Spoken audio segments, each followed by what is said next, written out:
What's it they say about plans, Kat? Don't make them. But, okay, so first of all, to the people in the chat, we will get to you in a moment. Our apologies for running late. They say you should never swear on the first 30 seconds of it or of YouTube. It kills your show. But Kat's audio decided to shit the bed. So we've had absolute we've had chaos, we've had nightmares, and on that basis, basis alone, I'm going to have a sip of beer because I think it's well deserved at this point. Right? Where's my vodka? Oh my God. How are you anyway, Kat? How are you? I mean, I know you're stressed, right? You were stressed. Yes. No, I'm good now. No, before all that, I was great. I was really excited for the show and to see everybody and do this. But yeah, I got stressed out just a little bit with all that. So. Nah, man, you did great. You did great. Look, you know, just behind the scenes magic. I always get people on 20 minutes or so before the show, do a test recording, check levels, blah. It's all gone to shit. So at the second we could hear Kat, we were like, right, we got to press go live. So right, here we are. It is what it is. Hopefully everybody can hear us. Hopefully they can, and I'm sure they'll let us know if they can't. But anyway, before we get into tonight's subject, everyone knows what tonight's subject is. I hope, but if not, we will bring them up to speed in a moment. I'm just going to go through who's in the chat and who's come to join us this evening. So the first person, a rather early bird, it was Universal Toy Collector, our Stu. He says, hey, APD and Kat, looking forward to this. Hi to the chat. Hello, mate. It's good to see you. We also have Terry, TJC. He says, evening all. Evening, Terry. Always good to see you, mate. Terry. Always good to see you. He's been on YouTube for a year and a week now. So there you go. Oh, year and a week. Nice. Yeah, happy anniversary. We have the one and only, some weirdo. I sort of know him. I don't know where I know him from, but someone called Monkey Boy, Monkey Boy's Toys. But he very kindly stepped in the background to help us with, with the chaos. And I just said to him, dude, you're going to have to entertain them. Tell them that stuff's going wrong. Please tell them. Thank you. Out. Thank you, man. That's really appreciated. Poor Monkey Boy sat there waiting to chill out and watch a stream, and there's me phoning him going, get on StreamYard now. Help us now. We need help. Stat. Yeah. We have the awesome Gojatron. He says, hello there. I've been watching Godzilla films since 1976. Looking forward to some kaiju talk. Is it kaiju or kaiju? We'll get into that. But what because you've corrected me on a few. Yeah. I think it also depends on your accent. So yeah, well, so last night talking accents and different things across the world, Kat was trying to give me her email address, and she was like, period. And I was like, she read out her email address, then she said period, and I was like, type in period. She's like, no, period. And I'm like, what do you mean? She's like, period is in the dot. I'm like, you mean a full stop? Just say dot, mate. Yeah, no, it's called a period. It's the end of the sentence. Which now makes sense to me in all these American sitcoms and dramas when they go, end of discussion, period.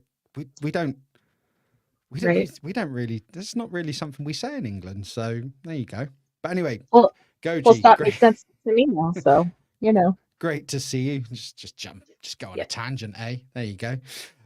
We have the lovely, the one and only Emma C. Hello, Emma. Hey, how are you? You get another free ride this evening, not because I can't find the typical slide I showed to embarrass you, but because this isn't alive and moderately entertaining, and it's not a main action podcast show, so consider yourself safe this evening. But I'm building it up. We have Baz Dark Lycan. He says, evening to all. Hello, Baz. Good to see you in the chat, mate. I really appreciate it. I know I spammed loads of you loads this evening, so I've probably been blocked by most of the people now. And who we've got the kilted cabbie himself, the man of action, Alan Dawson. He is in the chat. Good evening, sir. How are you? I don't know if you're sat at home or if you're sat in your cab waiting for a fare, often does, of an evening. But either way, I hope you enjoy tonight's frolics and what we talk about. Yep. Oh, who else have we got? We may be towards the end of it for this moment. Oh, no. I nearly forgot I'm sure others will pop in, but I nearly forgot this person. The far, far, far better half of the Universal Toy Collector himself, Georgie Norris. She says, hey, Hi, lovely Nan. people. Hey, Georgie, good to see you. And if I have missed any of you, just call me a knob in the chat and flag it up, and I will make sure that I give you a shout out. But anyway. Oh, yes. And I need to hide that comment now, don't I? So I'm still feeling Yeah. that pre-show stress, Cat. Are you? It's sort of Yeah. in a Yeah. little I'm trying bit. to. It's like, whoa. I'm trying to come Push it down from all out. the excitement. Push it out. Mm-hmm. Breathe. Count to 10. Pre-warning, if anyone saw the last episode of Live Moderately Entertaining, I'm not saying any of this for any sympathy or not. I've still got stitches all the way through the inside of my mouth. So if I sound a bit spitty, dribbly, or like I'm slurring, it's not because I'm pissed for once. I have a genuine excuse, so please do bear with me this evening. And I think that's everything out of the way. So Kat, do you want me to say what the show is about this evening, or do you want to give a little discussion, a little insight yourself? I don't mind. Shoot. No, it's your channel. You do it. You be the star. Okay, I thought you'd say that. Right. So anyway, basically this evening, well, the show is called Oh No, There Goes Tokyo, Godzilla's Rampage Through the Ages, live with Vadersgirl28. So the whole idea of the show is I am a very, very casual Godzilla fan. Very casual. I know tiny bits. Checking through some of the comments that we've been reading earlier on while the audio was going nuts. There seems to be a few other people in the chat who are in the same boat. Not our Gojitron, of course. He's been watching since 76, which is bloody impressive. It's before I was born. Me too. But I am the casual fan, the casual observer, and I would consider Kat the super fan. So tonight is just an opportunity. I've wanted to do a live stream with Kat for absolutely ages. I said to her, what do you want to do a live stream about? She goes, Godzilla. I was like, oh, okay, I know a bit about Godzilla. She goes, so there's 70 years of history to this. And yeah, basically, despite what I've tried to research, and you can't catch up on 70 years of history. So all the research and everything I've done in the last couple of weeks and what we're being off with all mouth surgeries and things, I'm in no better position. But we have Kat here. She's going to bring us along. We've got questions. We got a few facts. We got a few slides, a few pretty pictures. And I'm just hoping that absolutely everything else goes okay this evening, technology-wise. Hopefully. Hopefully, and I'm thinking we will get into the discussion very imminently. But I have noticed that we have had, I can't see his original comment, but Mr. B has arrived to the chat. Hello, good to see you. Great to see you, Mr. B. And there is absolutely no way I can miss this person, and she gets special thanks as always. It's our Kim Gonick, the other 50% of the Action Popcast, who has helped upload all the technical slides and everything to stop me from throwing the laptop against the wall. So thank you for popping along, Kim. Always great to see you in the chat. Hey, hun. So here we go. Let's get into it. Sorry, guys. I probably seem a bit disheveled. It's that initial. The heart rate's just coming down. Are you there yet, Kat? Are you feeling good? Not really. You rub the earlobes. No. Maybe I should. Maybe I should have taken a shot backstage. I don't know. I'll get there once we start talking. I'll get there. Well, I think we should just dive in at the deep end, and I think I'm going to come at you with one of my first questions. Okay. Where did your love of Godzilla start, mate? What drew you to Godzilla? How did you find it? And why are you the super fan you are today? So just like my obsession with Star Wars, it's my father's fault. I didn't know you had a Star Wars obsession, mate. Sorry. Not really, you know. But yeah, it's his fault. Just like my Star Wars obsession. So when I was super little, he found Godzilla. I don't know. He's honestly not really a Godzilla fan, but he's all like, I think my girl would like it. So he would record them. And there was a specific one that he recorded, and I just watched it all the time. And, I would literally hit rewind and I would see this amazing monster rebuild Tokyo. So I was like, oh, he's a good guy, before you could really tell like what was going on. But I always considered him a good guy. But yeah, it was just kind of with that. And every time I wanted to watch it, he would just pop it on. He would read a book, and I would just then proceed to attack my father while watching it. And then it just kind of grew as I got older. So you've got your dad to blame for this one then? Yes. Yeah. Hmm. That's cool, man. Yep. So whenever you watch Godzilla, it must bring back sort of happy childhood memories to like. I don't know about you. When I watch films or anything from my childhood, you get that little nostalgic feel, don't you? And you Yeah. you just remember little little details of that time, and it just makes you all sort of nostalgic. And that it does me. I appreciate it may not for everyone, but it certainly does for me.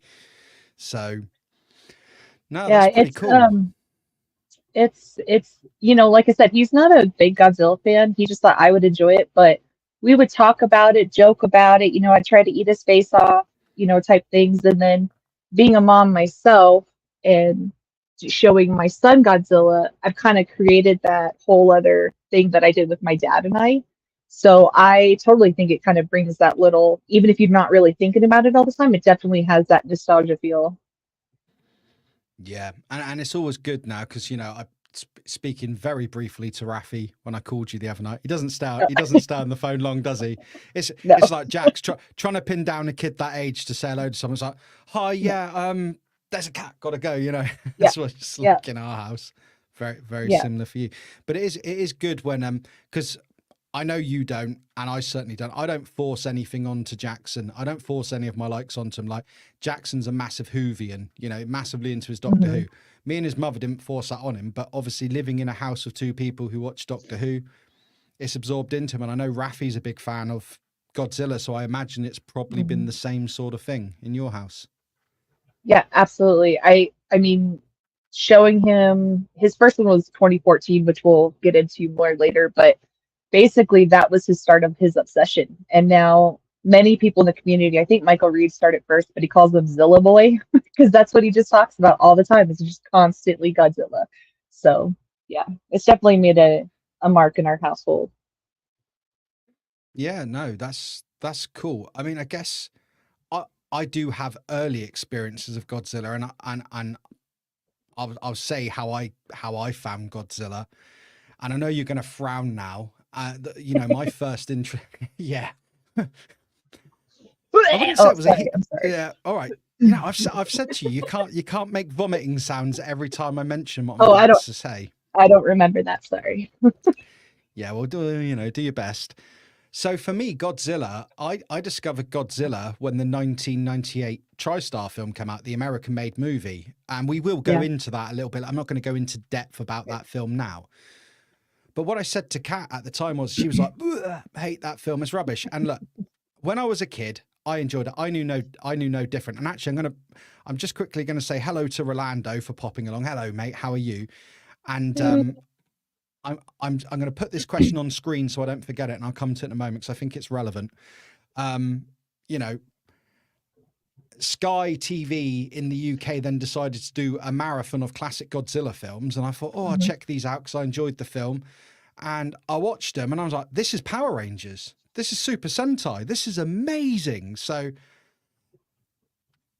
although I enjoyed the '98 film that you hate, Mhm. uh, um, it did lead me to the classic films, and the one I remember is Godzilla versus Mechagodzilla. And of course, so me Mhm. being a massive Power Rangers fan, that's what drew me into it. And a question here, it's an early question, but Monkey Boy says, I still need to know if Godzilla is an amphibian cat. No. See, in the '98 A TriStar simple film, no. No, no, he's I a knew, sea monster hit by a radio, atomic, radiation, that kind of stuff. But no, technically because not. look, I'm not, I don't know anything about animals other than cats, but all I know is that in the '98 film, and I know this really annoys you, that Godzilla is basically a nuclear mutated, oh Iguana. God, what is iguana? Thank you. Yeah. Thank you. My brain was Now, just, is that amphibian? I don't know. I don't know. Somebody in the exactly. chat I So, know. so, so answers in the chat, guys. We're cat people. Yeah. So, are iguanas Right. amphibians? Yeah. Google it. Let us know. Oh dear. So yeah, so that's that. Yeah. So obviously that's how I'm aware of Godzilla, and of course, Kat, Right. our super fan here. This is how she's aware of Godzilla. But I guess we should probably get into a few of the basics of Godzilla, and I'm going to ask you Yeah. because you know a lot more than me. I've watched a few films when I was a kid, tried to do a Mhm. bit of catching up. Um, where did it all start for Godzilla? What was, we know it's 70 years old. I've already said that, but where did it all start, mate?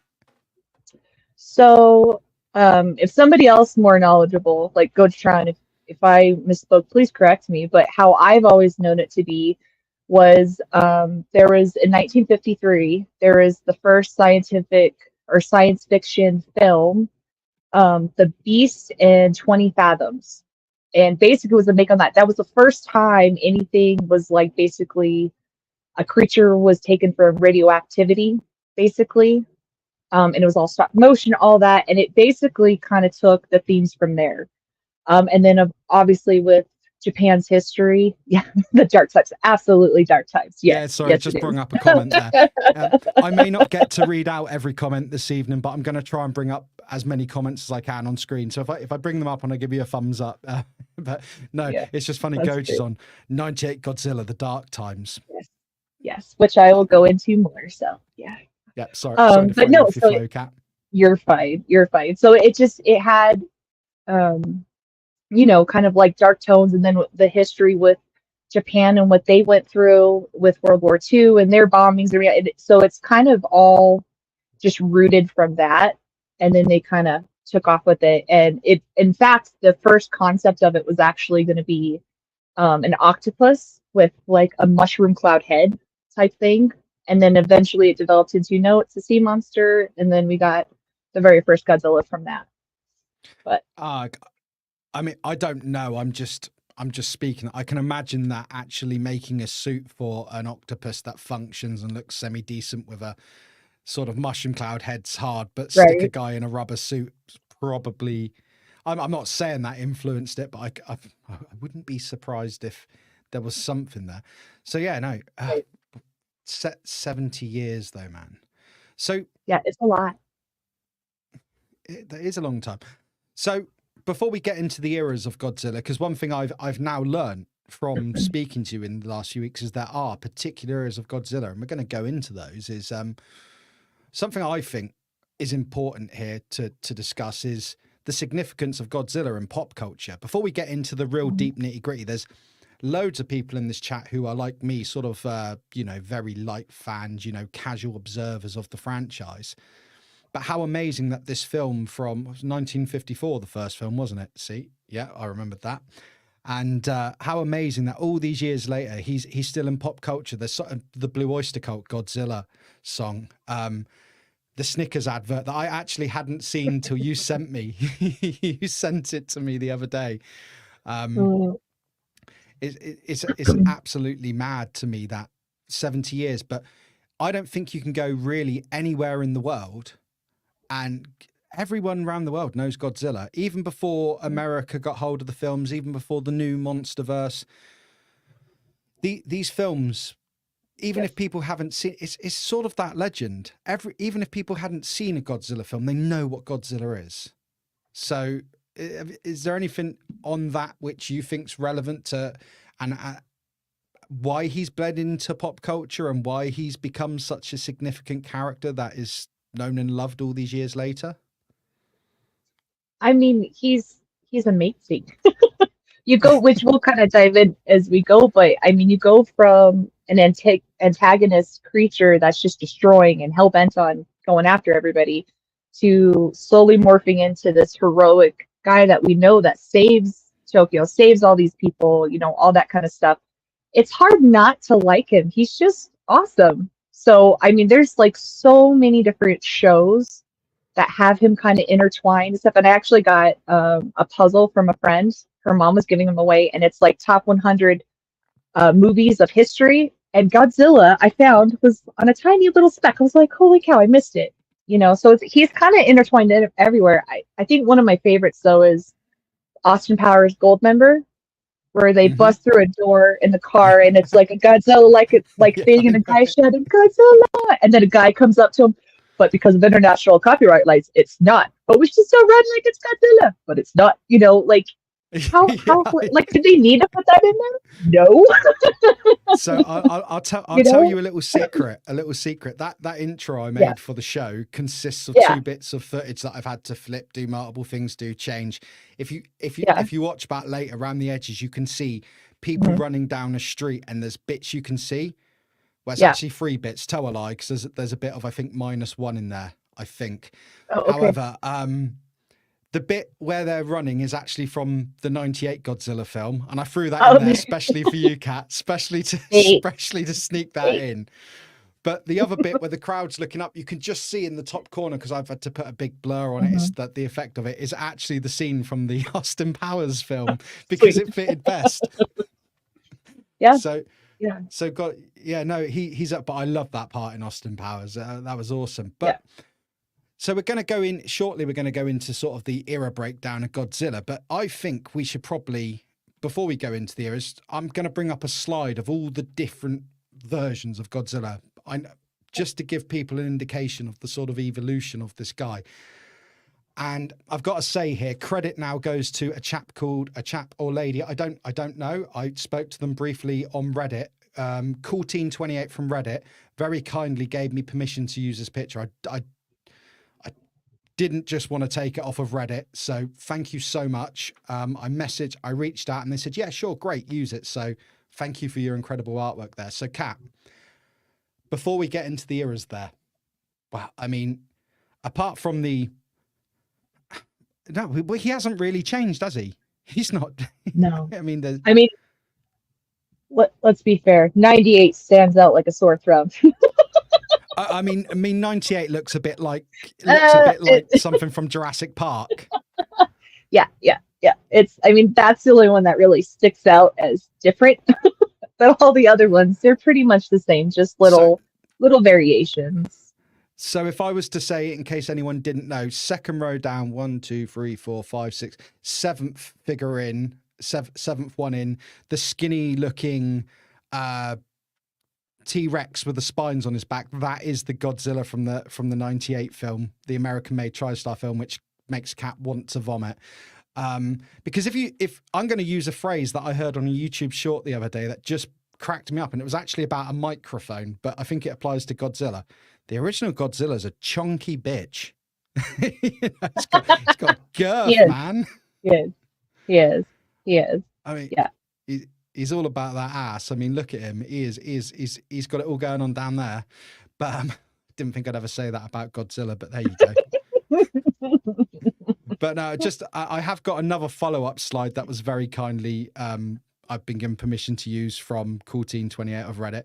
And I'll just bring this one up as well, because obviously these are quite far back and I'm a bit limited to the size I can bring up on the old StreamYard. But if I had that stage, there we go. Here's a picture of all that in the same sequence, but here's a picture of all their faces, or all of his faces. So it's beautiful. And he's got 2 in there that we're not even going to discuss. Earth Godzilla and Ultimate, which are also amazing. I definitely recommend people to look into that later. But it's beautiful. He's gorgeous. He's so cute. How can you not love him? He's so cute, right? Yeah, I've got to say, the 70s Godzilla, they definitely made him look a bit more cutesy, didn't they? Yeah. I mean, if memory serves, he's a second row down, third in. That's definitely a 70s Godzilla head there, isn't it? It's got to be. Yeah. Either that or I'm misremembering. They certainly went for. Yeah. They certainly went for a lot more sort of facial expression in him. I almost feel, and this is the weird thing, how does a rubber suit show emotion? Because you watch these films, and even though it's a fixed rubber suit, would you agree, Kat? You can see the emotion. It must be down to that. Either that or I'm mad. Do you see the emotions in Godzilla when he's angry, when he's happy, when he's triumphant?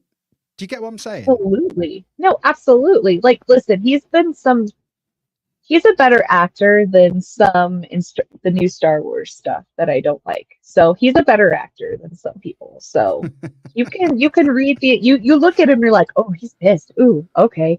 what's going on, or oh, that hurt. Like you can see it. Like there's a thing called acting with your eyes.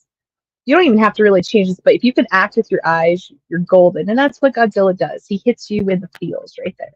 So yeah. Definitely. And it's amazing to me now that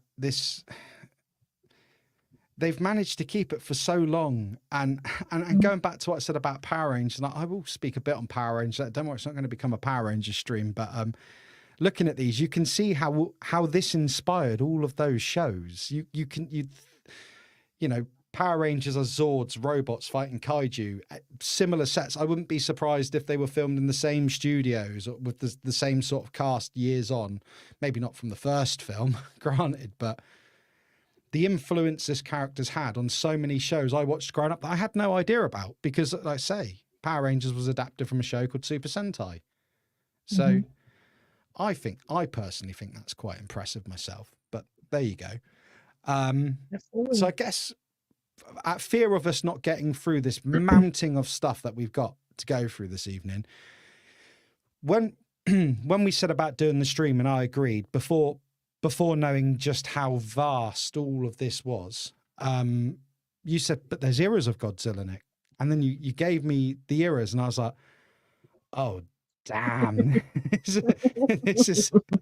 This is, I tell you what, this is honestly the biggest subject. I mean, I do the podcast with Kim, and we've looked at some some massive subjects, but nothing has ever daunted me. Nothing's ever made me feel go like, oh shit, what have I agreed to here?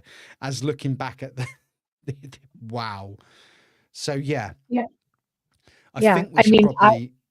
I got notes, but you have 70 years of. I'm going to get this fact wrong because I'm confusing this with this. Like, I did a stream with my friend Spencer on the new movie, and I was mixing up some of my other kaijus, and I was like, wait a minute, hold on. It's expansive and it's very overwhelming, but hopefully we can break it down a little bit better for people. Yeah, and it's also important to remember, and everyone here in the chat, and I've just got to say hello to a couple of people who have popped in. Since whilst we've been chatting, we've had Sai Manga Fandanga pop along. Hello, sir. Hi. Great to see you this evening. Thank you for supporting the show, and thank you for popping along. We've also had Mrs. S, which is Vic Squires. The green uns will make you badly.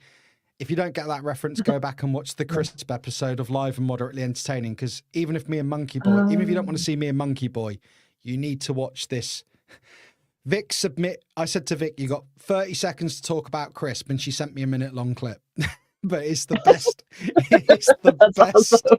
It is the best. I've watched it back so many times when she's talking about Crisp. Great. Anyway, different stream here, but there was someone else I saw, and I'm really sorry that I can't pronounce this.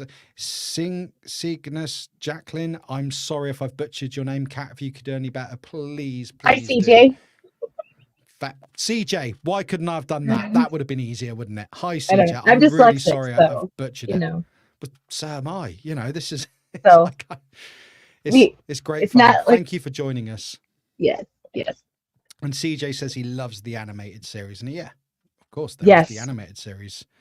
Yeah, and I'm sure we will touch on that briefly later. The 98 animated series or the other series? Oh God, let us CJ, know. if Do you mean the 98 or the other animated shows? Dude, if it's the 98 era, just don't own up to it, because I've had nothing but grief all week, man. Listen, my son loves the 98. He loves making me watch it because he knows how much I hate it. So, I mean, I make fun of you guys, but it's all in jest and stuff like that. So it's all good. You like what you like. It's okay. Oh, we have an answer. The 98. Hey, you know what? I would watch it. I didn't like it, but I would watch it. But I have to say, it was better than the film.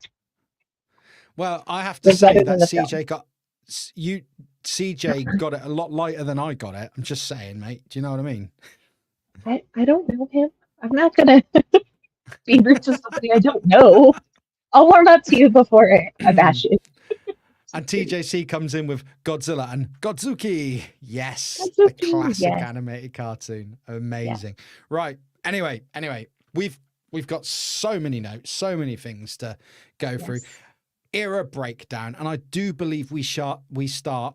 Sorry, Lispy. We start with the Showa era, which ran from 1954 to 1975. So we start with the first Godzilla film. Can you give us a little rundown of this era, the theme of it, how it felt? Obviously, this is what kicked Godzilla off. This is the start. This is ground zero. This is what everything's based off of today. But what are your thoughts on it, and what did you like about it? And yeah, basically that. Sorry. Okay. So we touched base about it already, that he's antagonistic, or the yeah.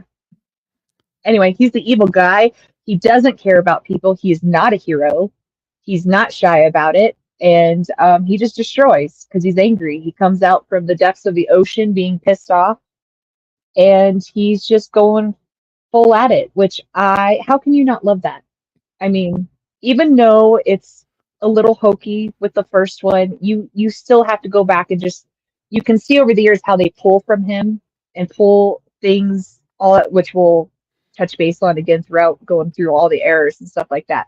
But he's a badass. He takes out people, he takes out planes, buildings. What's not to love? He's amazing. And his roar, I have to say, sent chills. As a little kid, I was like, what is that? Like, it was very like terrifying. And I'm here for it. I absolutely love this era of Godzilla. That roar is iconic, man. And when I made the intro for this, I had to find because Godzilla's roar is like, you can get copy flagged for it. So I had to find one that I could use, which was free to use on YouTube. And there were several, and I think the one I found's the closest to it. But I wanted to use the actual one, but I could, it's just aggro when you get, you've got a copy. It's not, YouTube being YouTube, but that roar is menacing, man. When you hear it, one thing I would say is, if I could be bothered to do it, and Kim's in the chat, she'll tell you when it comes to technology, I'm pretty lazy, impatient, and I get frustrated. I want to set Godzilla's roar as my message tone. Yes. Yeah. Or when mother-in-law, cliche, when mother-in-law phones, have Godzilla roar. Don't do that to him. That's mean. No, but go ahead. I'm sorry. No, you're absolutely fine. So we've got the slide up here, which is the film poster for the original Godzilla film, Godzilla 54. It was a black and white film. It's 1954. Goes without saying. You've obviously seen this film. I actually have seen most of this film today. I managed to get so it was a subtitled version. I'm so bad with reading on the fly but it's a Godzilla film. We know what's going on. And it's not lost any of its magic. It's just an awesome film. You're right there, Kat. Yeah, absolutely. I'm choking to death over here. I'm okay. I'm sorry. Okay. Well, I hate to say this to you. If you die tonight from choking, we have no stream. So I emailed you my notes. It's fine. You can read through it. Dude, I've got notes, but you're here to teach you're here to impart your knowledge.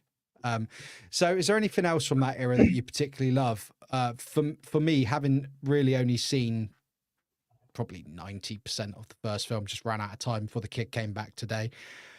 For me, even though I've seen some of the 70s films and some of the 2000s stuff and whatnot, I just think the feel of this film, I know they kept to a similar formula. It was very, Godzilla and James Bond are nothing alike, but the thing they have in common is that they follow a very strict formula. So you know what you're getting in a Godzilla film, like what you're getting, apart from the Daniel Craig films, ignore those. You know what you're getting. I think from what I've seen, from what I know, what I've read, what I've researched, that they really did set the bar quite high. And I'm not just saying that to so you don't have a go at me, Kat. I just think 1954, we're not long after the war. and they've managed to pull this out of the bag.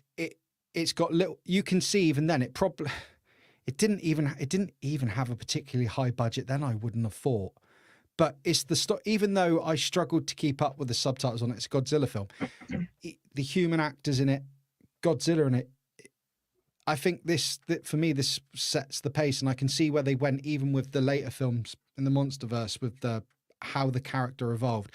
And I liked that he's a badass. So that's all I can really say on it. I mean, if there's anything else you want to say on this era, go for it. If not, we can carry on moving through the list, mate. I mean, it's just no matter what era Godzilla you like or you love, the consistency throughout it is the underlying, you have a giant destructive monster. That's it.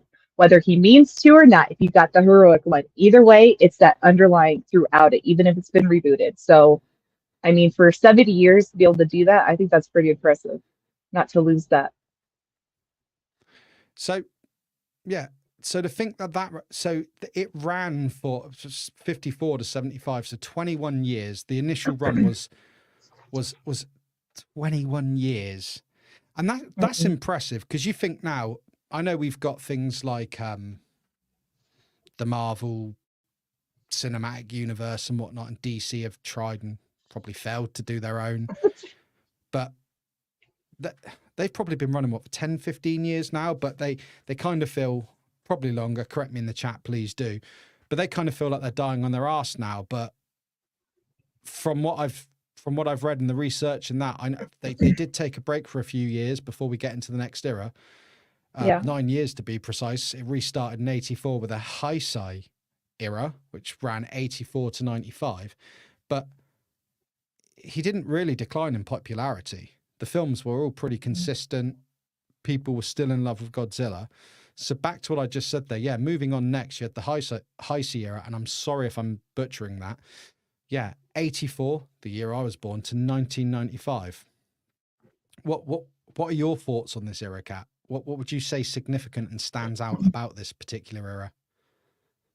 So first and foremost, it's my favorite era, just because that's the one I mostly grew up watching.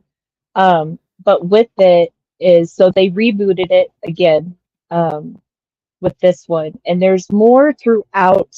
There's more tones throughout his movies and stuff of more like biological nature and the science of Godzilla throughout these ones. So it kind of dives in more into that. Also kind of like the effects of genetics and humans and the cost of peace and that kind of stuff. So that's kind of where it gets more heavy into subjects in the background of it and everything like that. And then also you start having a change because as of we know him, he's the villain in all of them. Up until we get to Ghidorah, the three-headed monster, which is his arch enemy, that is when he makes that change from evil to he's now becoming heroic. And after that movie, he just starts becoming more and more of a hero and stuff like that. So that's the biggest notice change in this era. Sorry, I just laughed there just to jump back one to what we previously discussed. CJ said his first exposure to Godzilla was when it was aired along Digimon on Fox Kids. Yeah, man. Yep. We must be a similar age, dude. We must be a very similar age. And Gotitron says, if you were woken up by an atomic bomb, you'd be pretty cross. Yeah, I think I would be. I get cross when the bloody cat jumps on me and wakes me up. Right. So I put this slide together in particular for you, Kat, because one thing that became apparent to me very quickly when we were speaking, that this particular it's your favorite era. But if I listened, if I did I do right here? I made this slide for you because, to my knowledge, from what we've discussed, Godzilla 1984, this particular film is your favorite film of all of them. Am I correct? Did I do right? Yes, you did. This is the one that my dad, this is the one that my dad recorded. So we did have the first one, but this is the one when I'm like, hey, can I watch Godzilla when I was little? This is what he put on. So this is the one I was most familiar with growing up, and I'm just like, he's amazing. Oh my gosh, like I loved him. And they also kind of in this era that I forgot to say is they basically didn't continue it on from the Showa era. which is what they do a lot from this. So they kept like his origin from 1954, the first one, and then everything else they made different. So that's something else with it. And then they kind of kept going on from that and including everything from there. But I absolutely love this guy.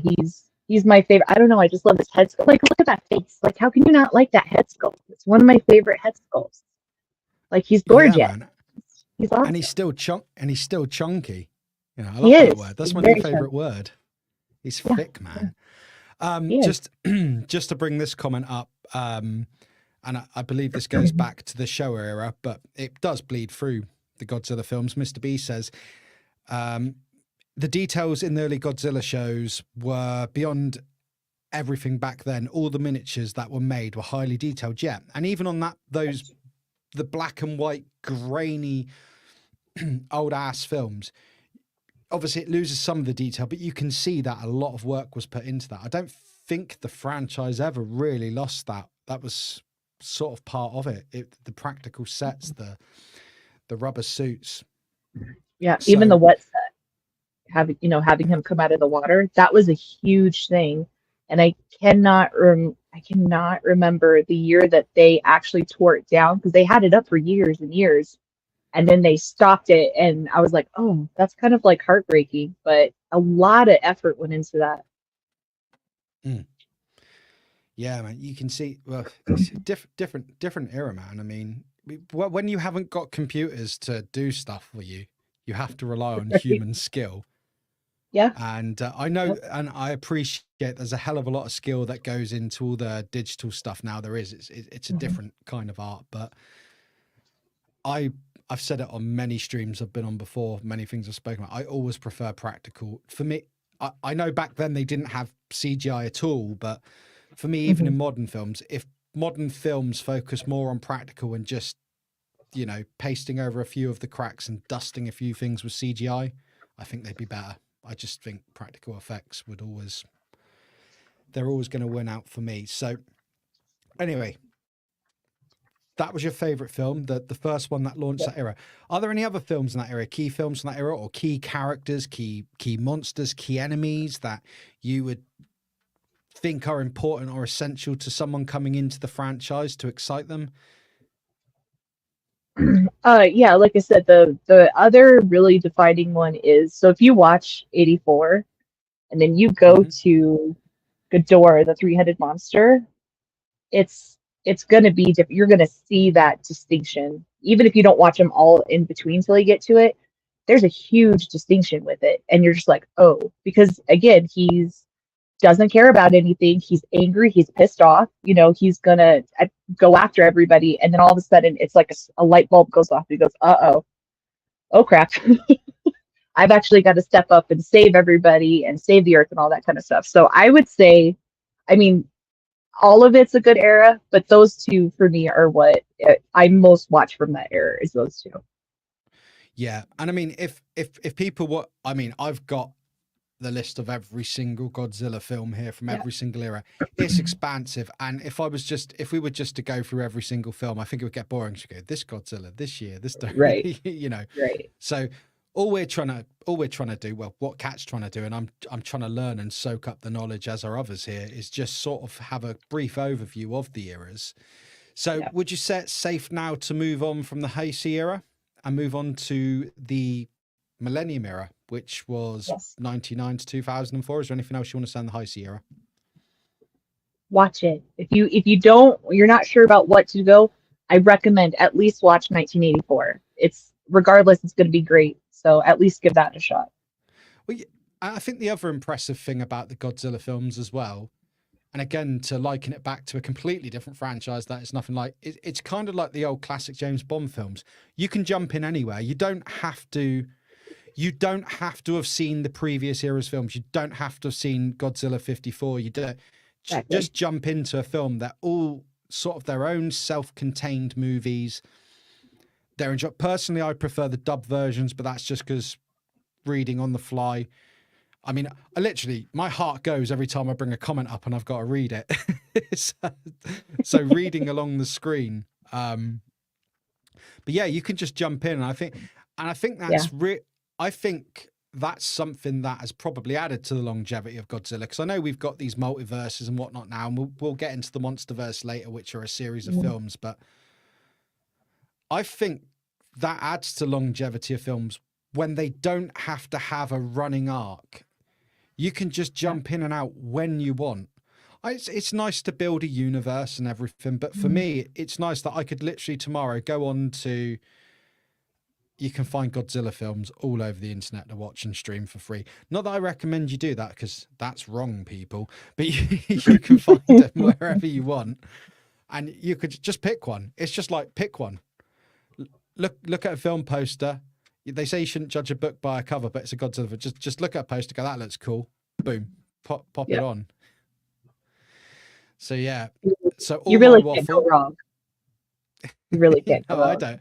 I don't think you can. Just No. before we get into the Millennium Era, which I've said that we'll get into, I'm just having a quick check of the comments. Sorry about this. Yeah, Mr. B agreeing that the models were incredible. Yeah. TJC saying, I used to watch these films as part of the Channel 4 monster movie series. See? I think I might remember that. You've just triggered one of those memories that you get. Excellent. Have you? It actually just reminded me. Did you guys ever watch? I don't know if you had it over there. Mystery Science Theater 3000. I'm aware of Mystery Science Theater. I've seen bits of it. I don't. It must have been over it. Any English people in the chat who have seen it or whatnot, let me know if you saw. I'm aware of it. I can't speak for everyone, you know. Okay. So that was like a staple. I used to watch that growing up on Saturday nights. It's a guy, two robots, they'd make fun of movies. The first time I actually saw Godzilla, what is it? Godzilla versus Megalon. They had that on there, making fun of it. It's hilarious. You want to like laugh throughout it. Find the episode of Mystery Science Theater 3000, Godzilla versus Megalon. It won't disappoint. I am right in saying reminded me Mystery of that. Science Theater. One of the robots had a head made out of a gumball machine. Is that the one? Yes. Yes. Yeah. I am aware of what you were saying. TJC says Channel 4 used to have that too, I think. Wouldn't surprise me. Nice. Goji says Pluto TV in the US has a Godzilla channel, free and legal. Well, there you go. Brilliant. Yep. What channel. more could you want? Yeah. Monkey Boy saying the 84 cover looked cool. It does, man. It does. It's and Goji saying the Dr. Pepper product placement in the US version of Godzilla 84 was pretty egregious. No. Product placement in a film? No, never. Gotta pay for it somehow. So, yeah. Absolutely. And take the money where it's at. So yeah, now we're into the Millennium Era, as I said, 99 to 2004. What's your key films from this, Kat? What's your big memories on it? What was you told me to? I'm sure I watched the film from the Millennium Era just recently. What one was it you told me to watch? I've watched a few. There's Godzilla 2000 or Final Wars. I think I watched Final Wars. I think I watched some of Final Wars the other day when I come home from having my mouth stitched up. So I'm not sure how much. Yeah, it had a bunch of other monsters in it, like Mothra, Gigan, and all that. So it had a lot more with aliens and I think that's why you told me to watch it, because I said I just want a monster orgy. Right. And that's a good one. Yeah, no, definitely. So yeah, that era. Okay.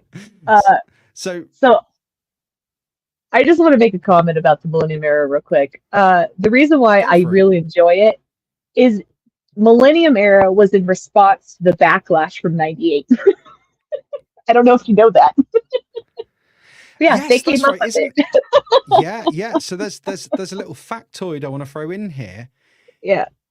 In one of these films, in one of the Millennium Era films, I'm pretty sure they renamed Godzilla from the '98 film Zilla, had him face Godzilla, and killed him really quickly as a FU to the American studio that made it, because they wanted to canonize him. So I've got a slide I can bring up. I was going to bring this up later, but I'll show you now, because on my slide it says, let me look, because they're really small. So granted, this is an animated version of the Godzilla, but it's the best one I could cut out and crop. It says Godzilla's Zilla TriStar 98. Yeah, so they made this, because if I recall from the 98 Godzilla film, he was a lot bigger than Godzilla.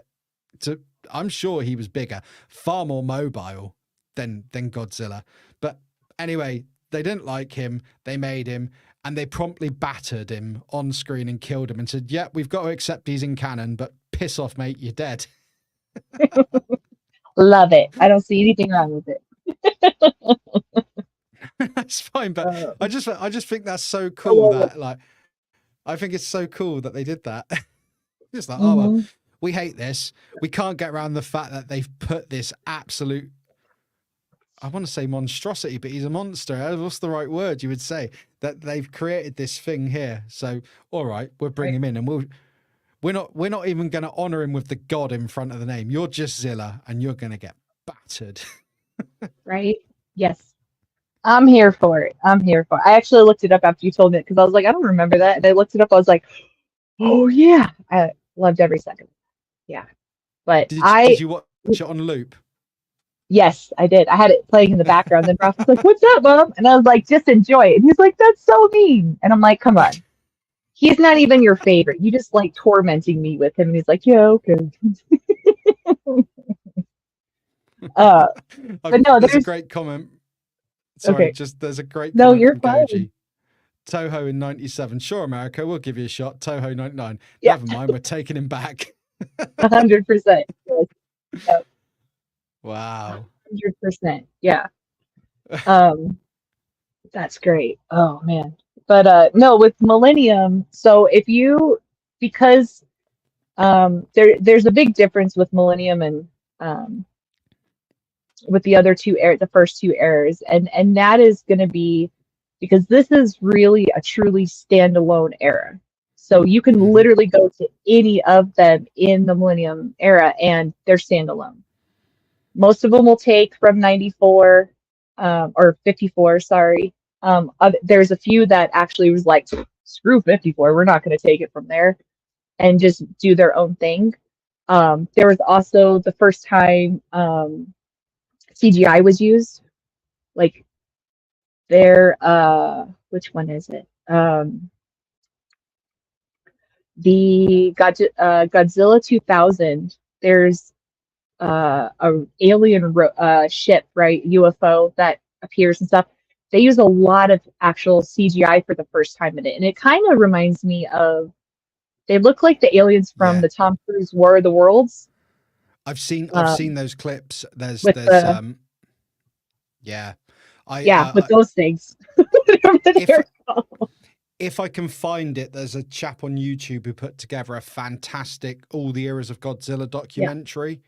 And I watched that, and that's where I believe I got the Zilla thing from. Because as I say, 70 years, I had a month to get up together on this. 2 weeks of it, I've literally been ill and not unable to do much. And that documentary's been, what I'll try and do after the show, probably be tomorrow now, is I'll find that documentary and if anyone wants to watch this back, I'll link it in the description, because it's well worth a watch, because it's kick-ass. There's a comment here I just wanted to bring up, which is pretty interesting from TJC. And there's a follow-on comment from Goji. Says, don't forget the knockoff films that were released to capitalize on Godzilla's popularity, such as Beast from 20,000 Fathoms. And then Goji goes on to say, Beast was actually come first and inspired Godzilla. Yes. Yep. Wow. Yep.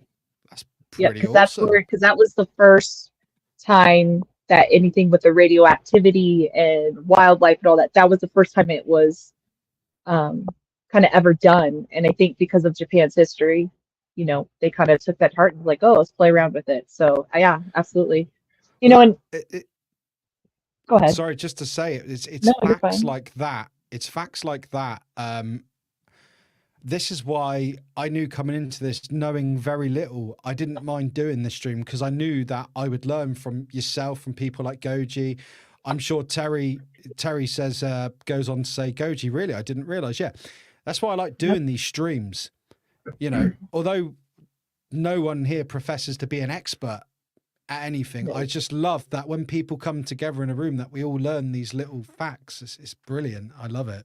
So yeah, no, it's a great, and it's great how Terry brung up that comment, which then prompts Goji to bring that. Yeah, I'm just gushing over why I like doing these live streams of everyone here. It's always good fun, isn't it? It is fun. I think because you may not see something, or how my experience is different from your experience, but you still create that love for it, you know, and that excitement with it. So I really yeah, definitely. So have you touched on, because as I said earlier, there's just no way we can go over every era in depth. There's no way. No. Have you touched on the main points you wanted to on this quick rundown of the eras, or is there anything else you want to say, or do you want to move on to the next one? The last thing I'll just say is, you notice also too with Millennium is he's got a different aesthetic. So he's changed a lot more. His face is kind of longer, his eyes, his dorsal fin, spines, whatever you want to call them, those are more prominent out. So he definitely has more of, I would say, an aggressive look. I actually have the figure from Millennium Godzilla, and I absolutely love him. But he's much more distinct and kind of rougher than the other ones to start out. So in case, for anyone who doesn't know, I'm guessing he's on the bottom row there. Which one would he be counting in from the left, counting across? Okay, he's next to your 98 atrocity. Oh, sorry. So is that sorry. You just can't see him though. No, you can't see him. I need to put glasses on. I should have been looking at the middle row. Right. So he's next to my Godzilla atrocity. Yeah. Look, mate, look, I'm going to say this now. That film got me to watch the classic Godzilla films, which I was like, Power Rangers. But I have to give you crap for it, though. Just like you give me crap for stuff. It's just that one. But I will say too, people give, as a side comment, because we'll go into it, Legendary Godzilla with him being pink now. I'm sorry, Millennium has pink dorsal fins, so you know they can shut it about that. Oh, he's pink. He's never been pink. He is. He's pink. He's been pink. But you know, side note. Yeah, I just brung up the headshots again, just because.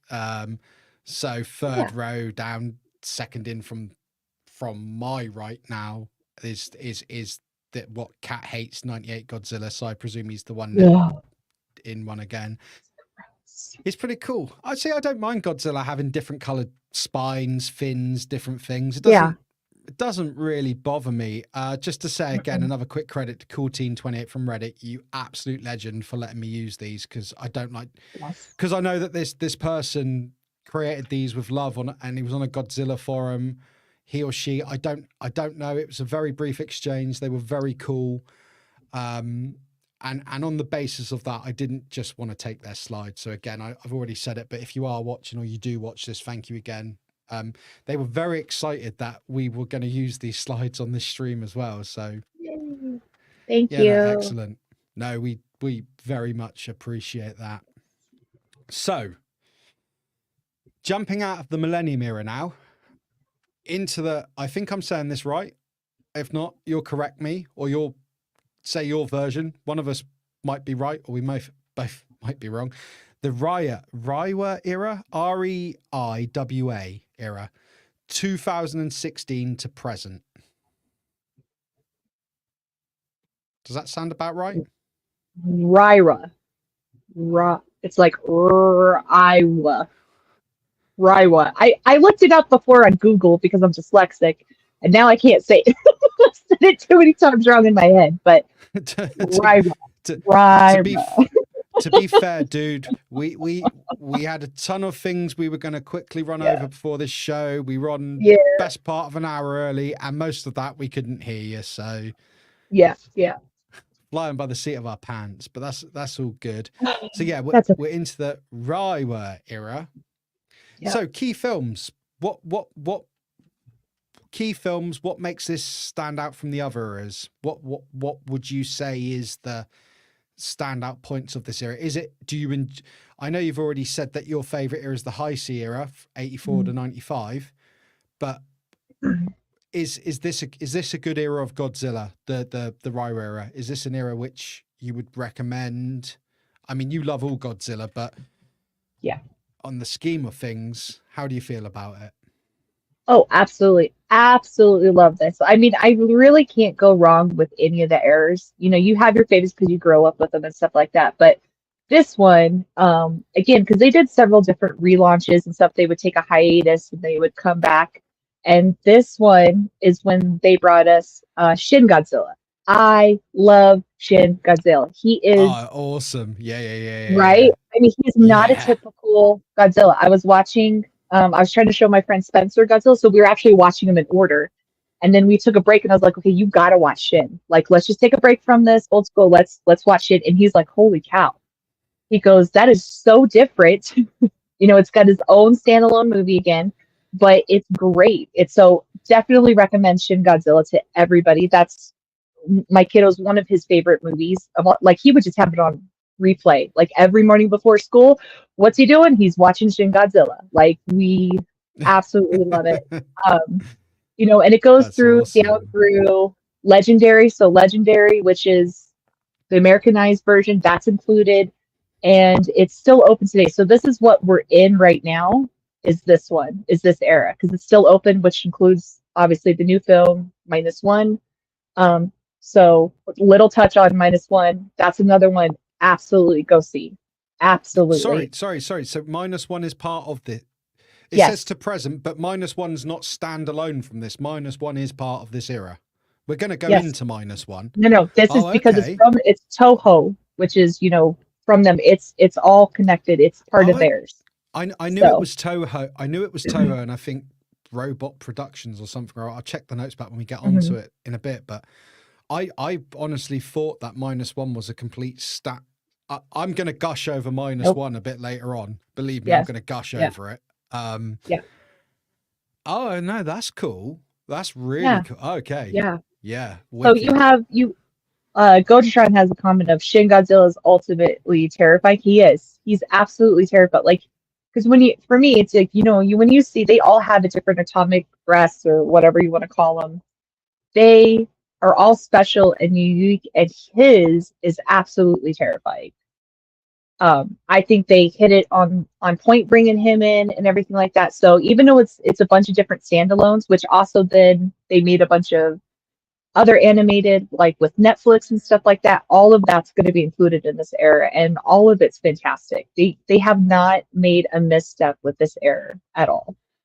I tell you what, if we ever revisit this again, to the casual to the fan, I think I'd like to get you and Goji on, because clearly, like yourself, very knowledgeable. Monkey Boy said, is Shin an era or a particular film? And right, correct. But Goji's straight in there, a film, Monkey Boy. Yeah, no, wicked. Yep. That's why I like having you and here now, and people like Goji in the chat. I've already said it. It's excellent. Terry, still haven't seen -1. Well, we're not going to spoil it for you, mate. We're not going to spoil anything for you. Yeah, we maybe will, but close your ears. Close your ears. We'll let you know. I'll say, Terry, close your ears. Just close your ears for a little bit. Well, the green uns will make you badly. Our Vic says, I enjoyed -1. Yeah, well, we're getting to it, but there's a hump in the road before we get to. You're right, Kat. You got anything more? You got anything more to say on this era? Because to be honest with you, if you haven't, there is another era that we absolutely need to discuss. And as much as you dislike it, it exists. It does. No, just so if you're casual and you don't know where to start, and you just want like just one good one that's not Hollywood, but you don't know where to go, do Shin. Shin is so different. I cannot recommend that enough. And then definitely I would say -1. But you cannot go wrong with this era. You want animated, we got animated. You want live action, we got live action. So, I mean, it's a fantastic era to go through. Godzilla 432. Hello there. Thanks for joining us. Is this somebody you know, Kat? No. Well, thank you so much for joining us. Hello and welcome to the stream. Yes, thank you. Says Godzilla -1. Yeah. Yeah, Yeah. exactly. Excellent. Anyway, so we have got the 1998 film released by TriStar Pictures in the US of A. A little bit, of a this is happening now, but in another era. Boy, where do I start with this one? Well, before I get going, Kat, I want, as the bigger fan here, let's. Yeah. I think it's only fair. You've gone first and all these bits. Tell me how you feel about it versus the Godzilla films, the traditional Godzilla films, right. And tell us why you dislike it, because then I can hear your points and maybe I can counter them in a minute, if that makes sense. Not that there's anything to counter, really. It doesn't really matter. No, we're not keeping score. It's fine. Yeah, no. So, what did they do right in this film? Absolutely nothing. I mean, I like Matthew Broderick, but that's as much as or the guy that played that one guy. I don't know his name. The French guy, whatever. He's amazing, but otherwise they did nothing right in this film. It's a T-Rex that has babies. That's not Godzilla. Okay, they're gonna lure it out with a bunch of pile of fish. Really? I think you were talking about Jean Reno as Philip Yes, Roach. that guy. French Secret. Yes. I have got a list of the characters here, so I am reading from notes.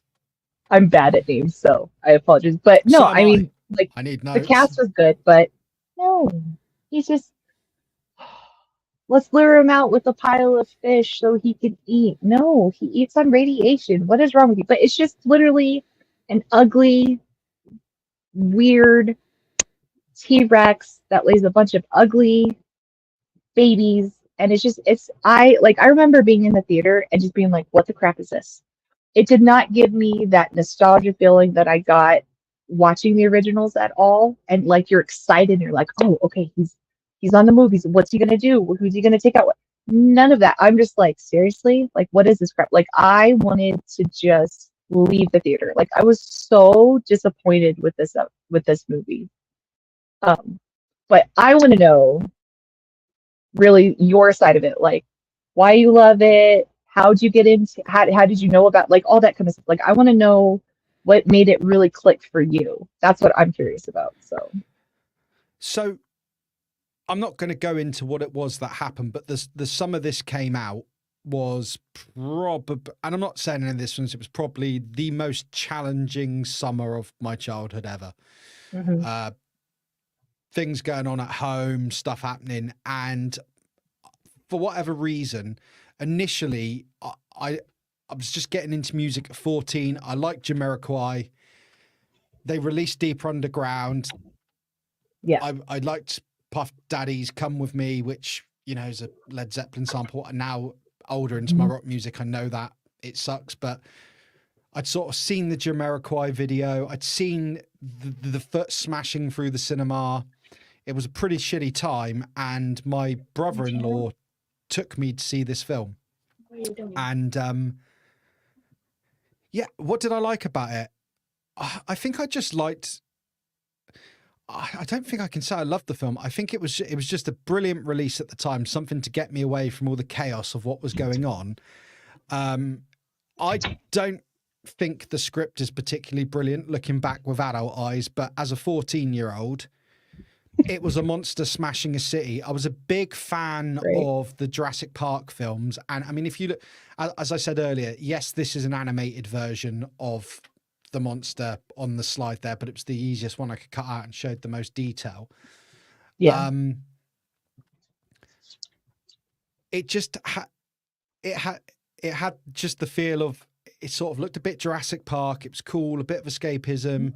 It was the one time that year I got to go to the cinema. The Jamiroquai song sucked me into it. And I remember my sister also brought me the Deep Underground single. which I would play on Oh, loop. Yeah. Well, I love Jamiroquai anyway. Jamiroquai's bass player. If I could play fraction as good as the bass players Jamiroquai has, I'd be a happy man. Anyway, that's a subject for another time. Yeah, no, I just really enjoyed it. There's nothing I can really pinpoint to it. It's a monster okay. running around a city, far more mobile than, as I found out, than any of the Godzillas that came before. Very different to the traditional Godzilla films. Right.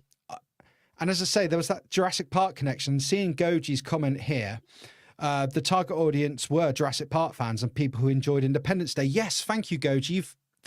There's the link.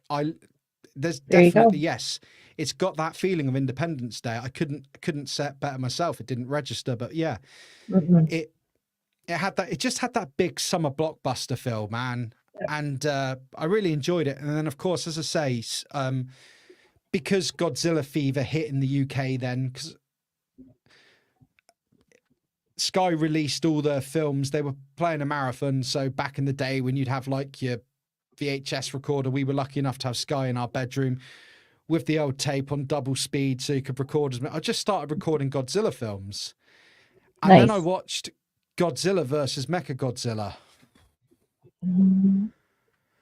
Now bear in mind, at 14 years old, I'm the kid who's told, oh, you've got to stop playing with toys.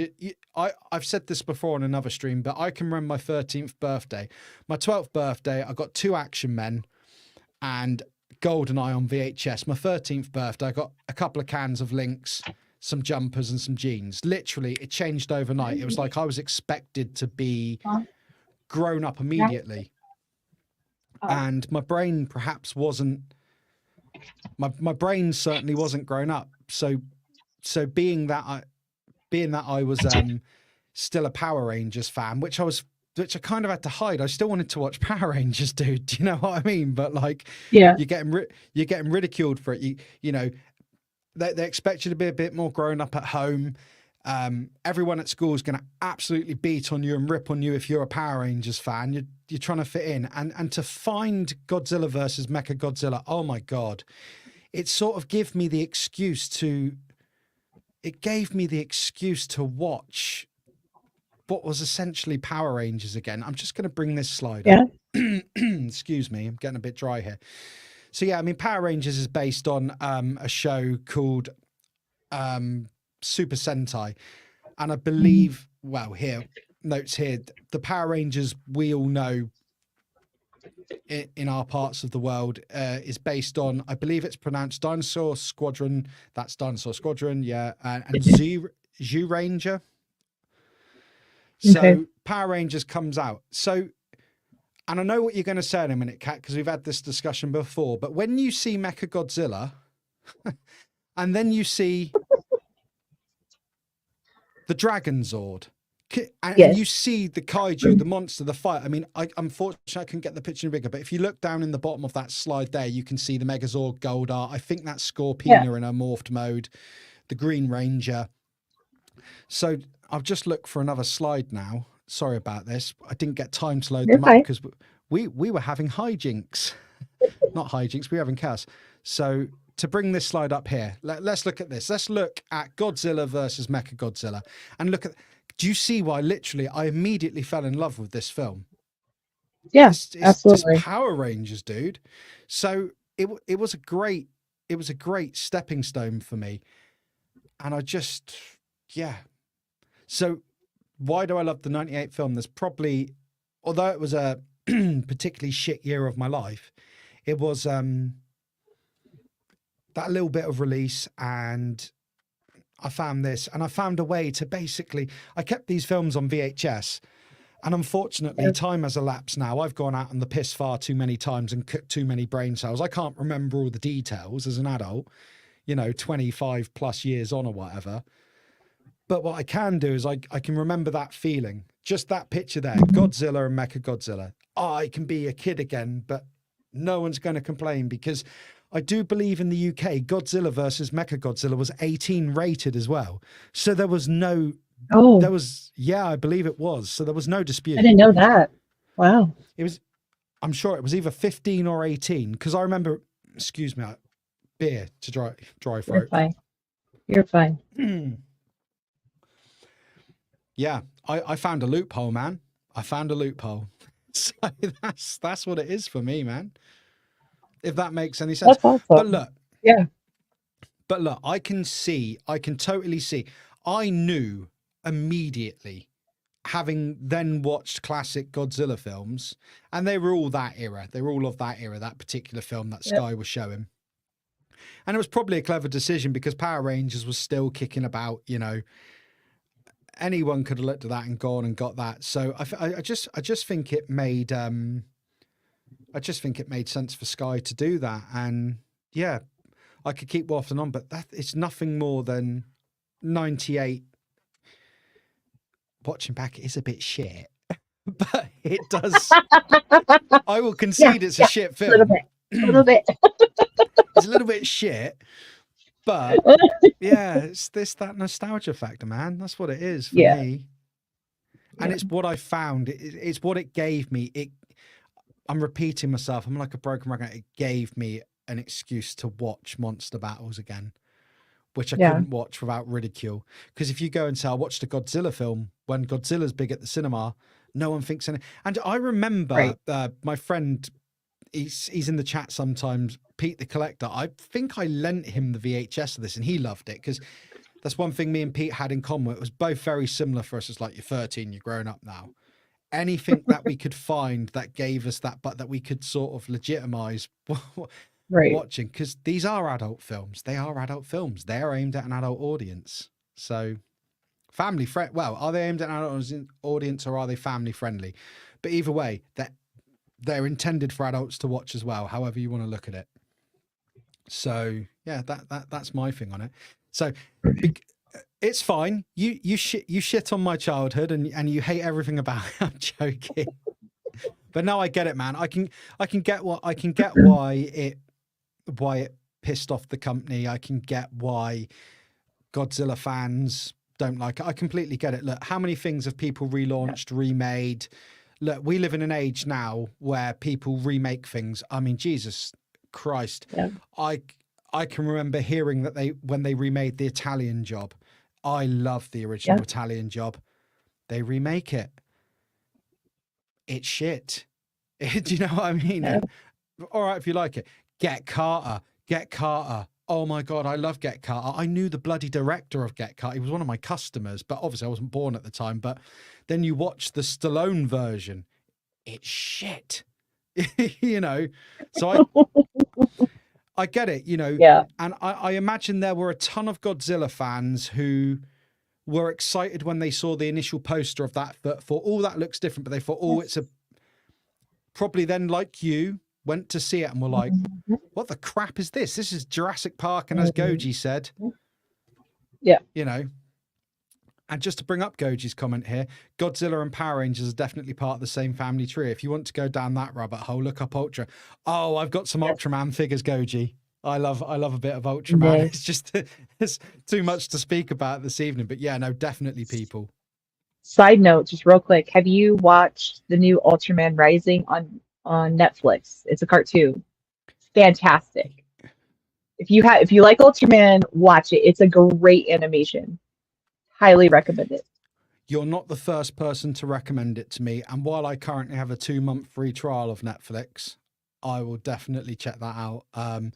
For me, dude, it's always about time. There's between work, family, and then trying to do YouTube stuff. It's like, so hard to get stuff watched. It's a comment here I saw from Godzilla 432, MG74. Is that Mecha Godzilla 74 is a goat? Yeah, absolutely. I would agree. And there's another comment here. It's a Godzilla fest where one. Sorry, I need to go back. I've obviously missed a comment here. Oh, he was talking about. Did you know about G Fest is going on right now? So then he was just saying what it is. It's a Godzilla festival, where you can go and do stuff, and people got costumes. It's really amazing. I look it up if you can. It's pretty impressive. I'll definitely look that up. Thanks for the comment, Godzilla 432. So yeah, moving on from the 98 film, I've now got to jump all the way back up. When you've got every single Godzilla film listed, I'm scrolling pages here, mate. Oh yeah. Oh yeah. Right. I've had to visual color coding as well, so I can know Oh where yeah. to stop. Right. I will say one more thing about 98. No, I go for am it. glad. Absolutely. I'm glad that it was a soundboard for you, that you were able, it kind of like launched you into other things. So, I mean, it wasn't all bad just for the simple fact that it got to introduce you to other stuff. And then you ended up finding Mecha Godzilla, which you absolutely love. So, there you go. I'll say something nice about it. That's it. Well, yeah, and it is like so many things. Look, so I said earlier about forget the Daniel Craig films when I briefly brought up Bond, Yeah. right? Yeah. They're not bad. They're not bad films. I don't think they're bad No. films. Do I like how it ended? No, I bloody don't. Yeah. But if people watch those and that was a springboard for them to find classic Bond, sometimes, although the fandom dislike things that are remade and done, sometimes those things can, for the people who watch it and for, oh, that's all right because they know no better, they go back and watch others. You can bring other people to the fandom of anything. So I don't necessarily think, when I say remakes don't really offend me or annoy me, I just, as I've got older, I've sort of learned to be a bit more chilled with it. Right. Go back 10 years ago, every remake I heard about, I'm like, no, don't do it now. Yeah. I'm like, just let them do it because it doesn't matter, because if I don't like it, I haven't got to watch it again. Do you know what I mean? And it might, right. It's not a problem. It kind of makes me think of my kid, because my kid likes 98, obviously, like I've said before, and he, forces me to watch it with him. But I think we sometimes get so wrapped up in it and stuff, does it follow this, does it do that, and just appreciate monster bashing, buildings being just enjoy it for what it is. He's not supposed to be this huge. I mean, he does have undertones and stuff like that, obviously with, nature and radiation and all that stuff and the bombings and stuff. But, just enjoy for the simple stuff. It's monster bashing, and just kind of take a look at it from that. Don't be so hyped up on it, with critical. Definitely. Right. Okay. So now I fear I may upset a few people when we get into this discussion here, but we absolutely have to go into the Legendary Pictures era, the modern take, the new American movies, now known as the Monsterverse. It's branded as the Monsterverse. It's not just something the fans have come up with. We absolutely have to talk about that. I'm still watching through them. I think I'm 3 movies in. I've just watched the one with the girl from Stranger Things where they've got the moth tied up, Mothra. It's King of Monsters 2019. King of Monsters. Yeah. So but I think I may have watched a couple out, because when I started researching this, I then found out fans have put together a list. Well, you should watch this Kong and Kong Skull Island. And you're like, oh no, what? No, I need to. It's like, oh shit, I don't know how to keep up with this. But Kat, thoughts? I know you are a massive fan of this. I understand why you're a massive fan of this. It certainly didn't do to Godzilla what the 98 film did to Godzilla. So now is your time to, before I talk on my opinions, which I know you hate me for, No. go Just for your slightly. life, mate. Go for your life. So this is legendary. He's called Legendary Godzilla from here. I absolutely love him. So when I saw the previews or the trailer for Godzilla 2014, I was so excited. I remember going, Rafi was just a few months old. It was the first movie I went out at, and it gave me the same feels that I had as a kid growing up. It gave me that same nostalgia that I felt, my entire childhood watching him. So I absolutely love him. I love that he's more of the heroic on this. I think it suits him really well.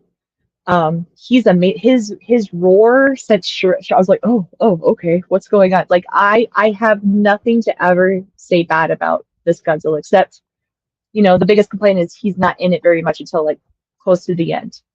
But I mean, I think what really sold it for me with him is at the end of 2014, when he's battling the female Muto, and he does what's called the kiss of death, just opens her up and does the atomic breath in her. I mean, and he, decapitates her. I mean, that completely sealed it for me. I went crazy for him. He can do no wrong in my eyes. I absolutely love it. So I'm gonna say this one disgusting thing, and it's for yes. Monkey Boy. Okay. It's like an atomic snowball, and I'm not going to say any more on that. We don't need to expand on that. There we go. Monkey Boy will appreciate that. Okay. Sorry. Oh yeah. I mean, the Monsterverse. Look, from what I've seen of it, it's good, entertaining films. Look, I get the opportunity to say, he's a chunky bitch again. Look at him. Look at him. He is. He's a big boy. Yeah. He is a very big boy. Mm-hmm. And of course, there's the crossovers with Kong and everything. And of course, it's important to say Godzilla in the classic films has fought Kong, and has fought all these monsters. So they are paying homage to the original series. They're not deviating too far from it. Mm-hmm. I like that. I think for me, it's the first film, and you said that this was a common complaint. Yeah. It's too slow, man. The first film in this could have killed it for a lot of fans. It's good. I watched it when it came out, and I remember at the time thinking, gee, if this film doesn't pick up, it's very rare that I go, I've had enough of this. I was getting very bored. Had to watch this one again. I didn't have to, but watch this again. And even doing the stream is what kept me with it. It took too long. Yes, they've improved on that. I will agree they've improved on that, but that was their biggest... Forget your story. I want Godzilla.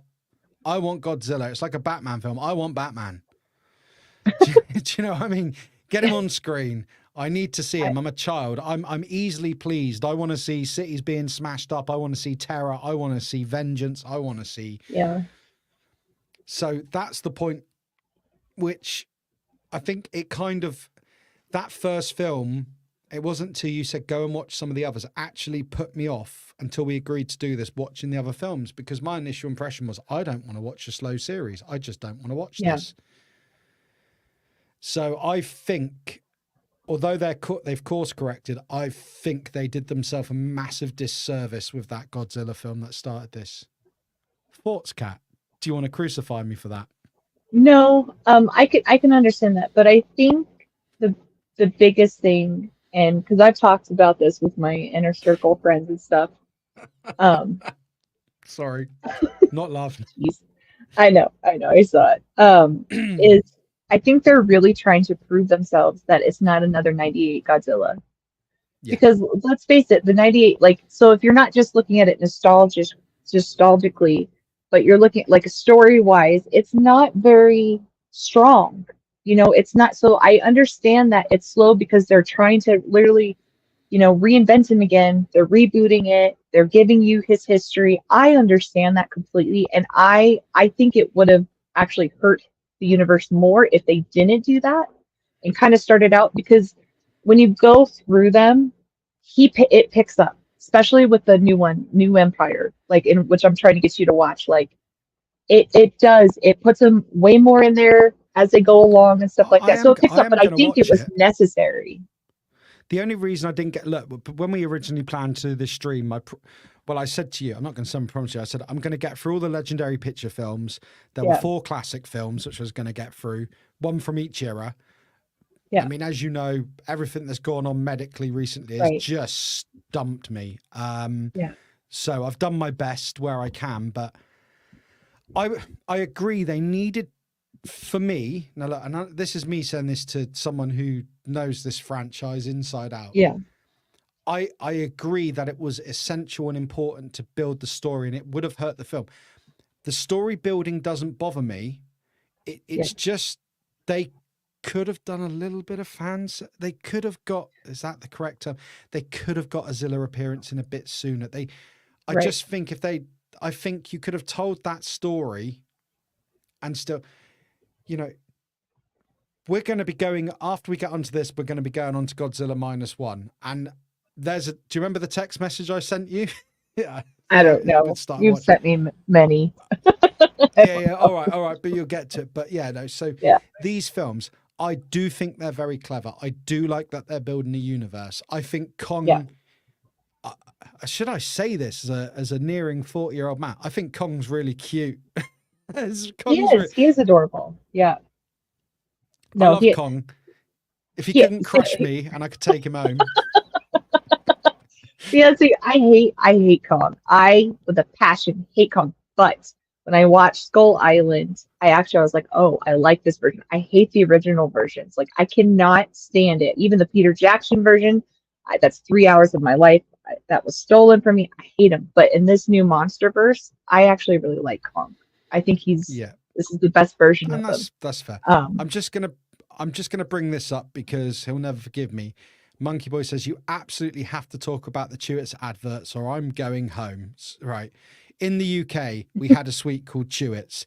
They're similar to what you call taffy, the taffy sweets in the US, right? Very similar. Little more hard to start with. All individually wrapped in packets. And the mascot of Chewits was basically a green Godzilla ripoff. And they had the adverts with like a stop claymation monster and he would tear up the city. And if I recall, going from memory, the way they would calm him down, basically he was pissed off because he was hungry. He was going around ripping stuff up. And once he got Chewits, he calmed down. So yes. But again, to what we said earlier, this is the impact of Godzilla and pop culture. Yes. So it's like the American version Snickers commercial. Oh, yeah, but the Snickers commercial, I have to say here, before we go back into the Legendary Pictures thing, unfortunately, I haven't got a slide for this. We ran out of space for slides, and I was going to upload some other pictures, but then the gremlins attacked us. Check it out on YouTube. And you only need to go on YouTube and type in Snickers Godzilla advert. That's all you need to type in. It will come up immediately. And so the Snickers adverts that you see, you're not you when you're hungry, have a Snickers or whatever it is. Basically, you see Godzilla, he's downsized a bit, but he's playing ping pong, he's riding on a quad bike with all these guys, they're all high-fiving, he's playing pranks, he pours water on this guy sat in a seat. He's like a frat boy, as the American people would say. They're all having a good laugh. And one of the guys in the advert says, "Oh, you know what, Godzilla's all right, except for when he's hungry," and then cut to a scene of Godzilla massive, absolutely ripping this city apart, atomic breathing it, and then they throw a Snickers in his mouth and he eats it and he calms down. It's like, but it's like, it's so well done. I mean, it's done in the style of not the MonsterVerse, but you know, the classic Japanese movies, and you know, it's so cleverly done. After the stream, go and watch it. You're not going to regret what I watched it 3 or 4 times. It's such a funny advert. But again, Godzilla and pop culture. He's everywhere. Yep. He is everywhere. He's everywhere. And with the MonsterVerse now. But anyway, jumping back into the MonsterVerse, what are your hopes for the MonsterVerse? Do you think there's much more of it to go? How long do you think they can realistically carry the MonsterVerse on for before it starts to get a bit weak? Should they be thinking about finding a way out of it now and coming to a good conclusion? You know, drop it, get it done, get out while it's still successful? Or do you think they want their own 20-year franchise? Do you think they'll do soft reboots? What do you think? I don't ever see them like not continuing it. I mean, Godzilla's a moneymaker. It's been around for 70 years. Even if you don't look at the legendary stuff on its own with Toho in Japan, I go to Japan, they have a zip line of going through Shin Godzilla's mouth. I mean, they have Godzilla on the building hanging out, you know, like it's never going to go away. You know what I mean? And with what Legendary doing, I think that they're respectful. They pay a lot of homage to the original. They'll put little things and I'm like, oh, he just did that. Oh, that's from this movie, or this is pulling from that movie. Like, I think they respect it enough and kind of learned their lesson from 98. So I think they might put their own little twist on stuff a little bit. But I don't think they're ever going to stop. I think they're just going to keep making them. And with I was just going to say, The truth is, sorry, carry on, please do. just real quick, the new Empire one, they set themselves up for doing. They could do a standalone Godzilla one. They could do a Kong one. They left themselves open to do so much more. They can go into so many different directions. So I don't think it's going to end. That's all. Well, the truth is with all films, all franchises, is while it's making money, it ain't going to stop. That's the bottom line. Yep. I'd like this comment from Goji, who says Godzilla and Kong have a contentious bromance like Batman and Superman. Yes. Yeah, I see that. Yeah, they do. 100%. I love that. I love that scene. I can't remember which one it's in where Godzilla's is he sleeping in the Roman Colosseum or something? You know, that's King of Monsters. That's where he regenerates. That's his home. He regenerates there. Just imagine that you're walking around there. There he is. Boom. There's Godzilla. Right. But, oh, I mean, my bad. Sorry. Should have not. I think it's probably important for me to say my favorite Godzilla, and we said it earlier, is always vengeful Godzilla. Not helping people, not protecting the universe. Just I'm pissed off. Yeah. I wanna kill people. You know. Right. I just want. I don't even think Godzilla wants to kill people. I just think he wants people to piss off. Just leave me alone. Stop making noise and leave me be. Right. Yeah. I was hit. I see that too, though, with legendary Godzilla. Like when he's on a mission, I have to go kick a kaiju's butt, and I got planes coming at me, and he's just like, "Get off of me!" Like I'm pissed off. Like I'm like, don't you all know? Like just get out the man's way. He's got a job to do. Like you got killed because you're stupid. Like it's your own fault. Like look, you leave me alone. When a monster comes along that's going to invade my privacy, I'll kill him for you. But don't get in my way. No. Stay clear. I saw the funny thing is, and I like this about Godzilla, any film where he rises out of the water, I love it. But I did actually see a funny, was it you who sent it to me, a picture of Godzilla, and it showed him having like ridiculously long legs because he walks out of the ocean. So it's like, how do you manage that one? But you know, you've got to suspend your disbelief in places, but there you go. Is there anything else you want to talk on the Monsterverse? Because I'm not going to discourage anyone from watching it. I'm just going to say, if you've not watched it at all, you really have to stick with that first film. You know. But then I always said to people on a completely different subject, but similar, Breaking Bad, you know, how it connects up with Bryan Cranston. Because Bryan Cranston was in the first Godzilla film in this series. Yep. I always say Breaking Bad, the first series till the last episode was slow as shit, and once you get past that into the last episode, it kicks off, and it's one of the best TV series ever. So you know, but that was slow storytelling. So to really build the universe, and I see what they're doing, but I still hold to the fact with this first Godzilla film in the series that they absolutely probably should have given us a little bit of Zilla. A little bit earlier. I don't disagree necessarily with that. I'm very happy with the pace of it, but I'm also a freak, so it's fine. But if you're gonna watch it, like you said, don't give up on it. Just get through that. Get through it. It's all really worth it because as the more they get through it, they really do. They're on the screen more. You got Total Bash. So just watch them in order. That's what I recommend. It's a great, phenomenal series. I do recommend watching Skull Island before Godzilla versus Kong. Otherwise, you're going to be a little lost of like, why did he just throw that? What is this? I'm confused. So I definitely recommend adding that into it. But yeah, go through it. Absolutely don't give up on it. And with the very new one, New Empire, if all you want is kaiju bashing, you're going to get kaiju bashing. You're not going to be disappointed. You cannot complain about they're not on the screen enough. You cannot say that. So. We have said this evening that kaiju is the Japanese word for monster, haven't we? We have said that. Because if we haven't, it is. I don't know. Yeah. But I just wanted to bring this comment up from Monkey Boy, and this is a film I would say. So Monkey Boy says, do you think Cloverfield was essentially a Godzilla movie without Godzilla? Would that have been a good Godzilla movie? I would say it's Godzilla if the Blair Witch team filmed, if the first it's like Godzilla meets Blair Witch to me. That's what so is it is it a part of the series? Obviously, that's not what you're asking, but no, it's not. But if they wanted to canonize it into Godzilla, which they never will, it wouldn't shock me. Have you seen Cloverfield, Kat? You must have done. I only remember parts of it, but because I'm trying to remember the actual I creature. say you must have done, like you must have done. No, Right. No, but I mean, because I saw one of them, but I only remember bits and pieces of it. But I would at least say, I mean, it's kind of like it's a kaiju movie, period.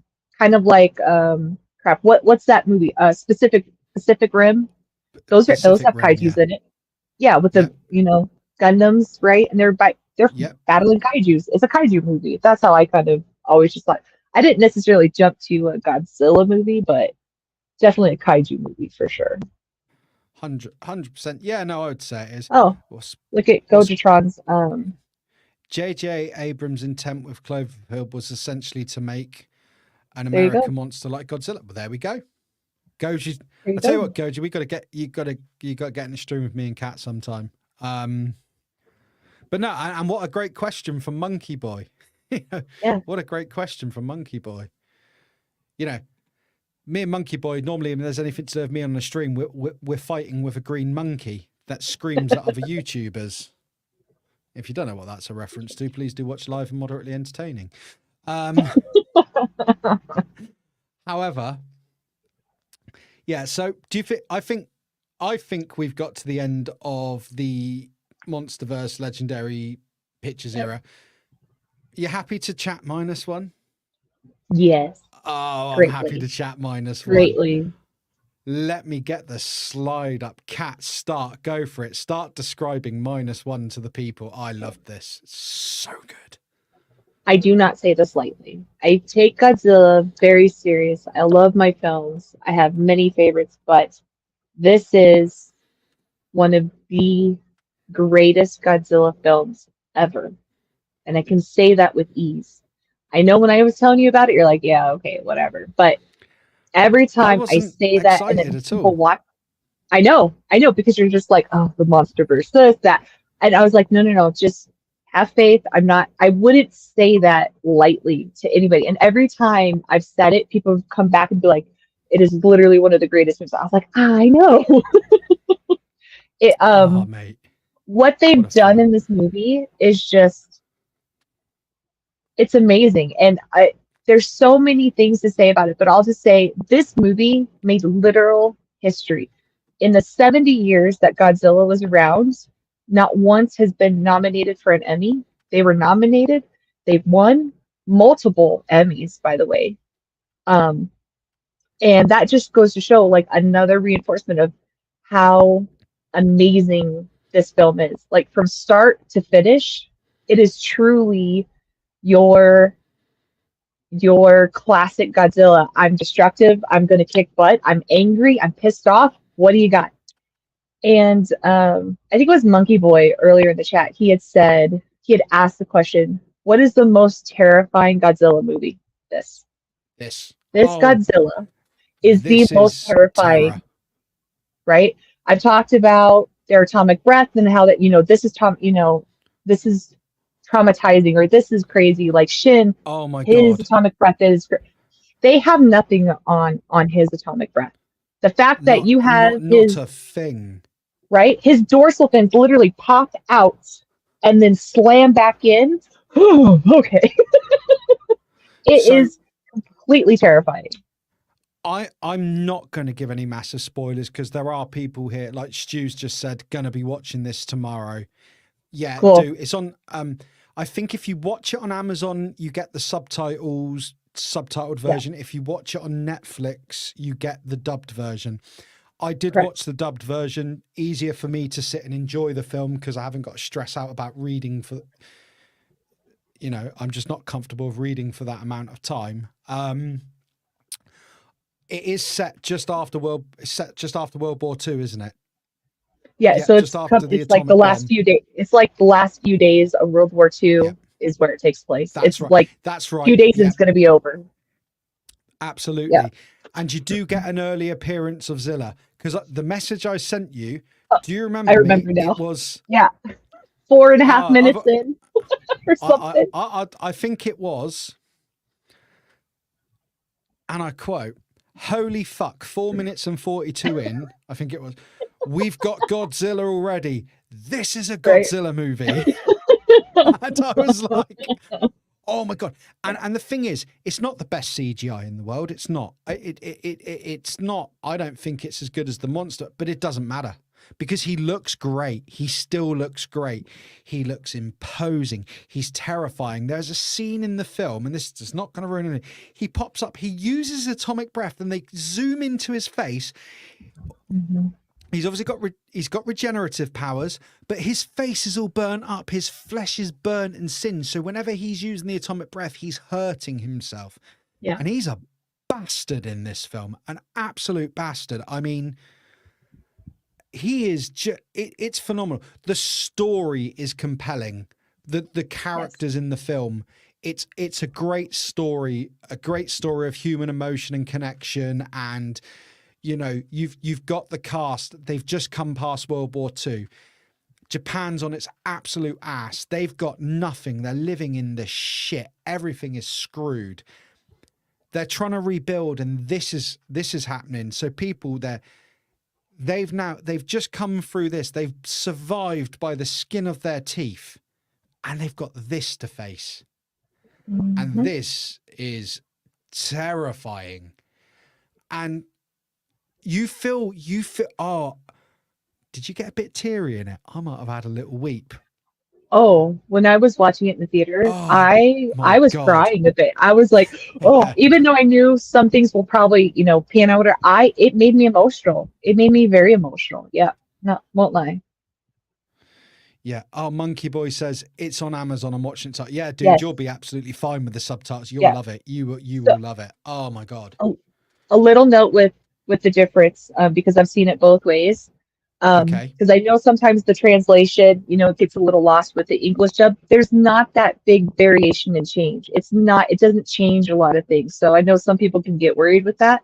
This one, it's really like a few things. I was like, oh, that's a little different, but it's nothing major. So it's pretty close. So it's because okay. I asked you that question, didn't I? I said, because I assumed there'd be big differences. I actually said to you, what's the difference? So I know for the stream, because I'm not going to get through the subtitled version.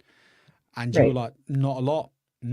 You can enjoy it both ways. It's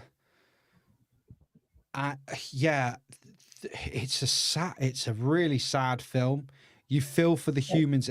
You become so invested in the human characters. Sorry, what was you got to say, Kat? There's no problem. What's up? I'm sorry. I'm just thinking because you're like, you feel for the humans. I did, but I'm also the crazy person in the movie theater that was like, get him, Zilla, get him. I turned, and was on his case, so. I was getting there. I was about to say, sorry. But you have that internal. No, it's all good. I'm breaking your ball. I'm breaking your girl balls. But you have that internal conflict because you equally feel for Zilla. You feel for Godzilla. You feel for both parties. So you've got these humans who have come through the worst thing you can possibly imagine already. They've now got to fight this. You feel for the monster. It's sad. It's a real sad film, and he is fucking vicious, man. Yeah, but the humans are vicious. The humans are vicious too, but one thing this film does, and I said to you, the reason I prefer this over anything I've seen, I haven't seen all of the Monsterverse yet. I'm getting through it, but from what I've seen, the one thing this film did, at no point did I not feel like this was a Godzilla film. This totally fitted in with anything I'd seen before from the past. And I think you're going to know that there's a moment in the film that I don't remember his name. I've got it down the notes, but most people have said, I'm going to go and watch it. So go and watch it.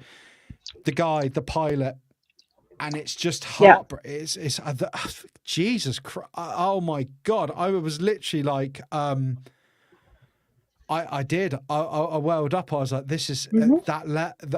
I don't need to say any more, but that letter, Oh my God, it broke me. That absolutely broke Oh me. yeah. The characters in that film, the acting is superb. The story is absolutely insane. Do you know what? If someone said to, all right, I'm saying this as somebody who's not the super fan that you and Goji are, but if someone said to me, I'm only ever going to watch one Godzilla film and that's it, I'd say, well, then it's -1. Yes. Because Absolutely. you're gonna get everything from -1. Yes. Yep. Without a doubt. You get there's not one thing missing from this at all. That's why I've said it's one of the greatest ever made because of that. Like it's got the emotions on both sides, like you said. It's got the up and down. It's got him being that true villain that he started out with. It's got suspense, and I don't want to say it now but it sets up nicely for them to do Oh, there's a more sequel. of There's a sequeler well, coming. he even said he's going to, but he said it's not coming anytime Yes. soon because he wants to take his time doing it. But Um, that ending fit. Granted, I had to ask you the significance of the ending, so I was like, "What is that?" And you explained it. And if guys who haven't watched it, when you watch it, there's a scene at the end of the film. Like all these films, that's alluding to there's going to be another film, right? Yeah. With the human characters, you just type in what's the meaning of the ending of Godzilla. People have described it all over the internet. If there's any blanks in your knowledge, or they will fill you in. But yeah, a monster film that makes you want to cry, that makes you feel sorry for the monster, makes you want to cry for the human characters, but has absolute action, and the humans are brilliant in it. The way they fight God, I don't want to keep saying Zilla because I know they call Zilla 9828, but the way they fight, the way they come up to fight, I'm not going to tell you how they've done it, but the way they decide to fight Zilla is just genius. You're like, oh my God, you are brilliant.